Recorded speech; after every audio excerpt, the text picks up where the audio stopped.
بسم الله الرحمن الرحيم. الرحمن علم القرآن، خلق الإنسان،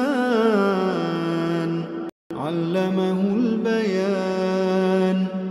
الشمس والقمر بحسبان، النجم والشجر يسجدان، والسماء رفعها ووضع الميزان ألا تطغوا في الميزان، وأقيموا الوزن بالقسط ولا تخسروا الميزان.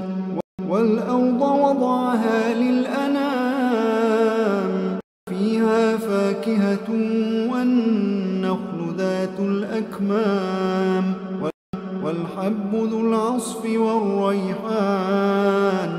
فبأي آلاء ربكما تكذبان؟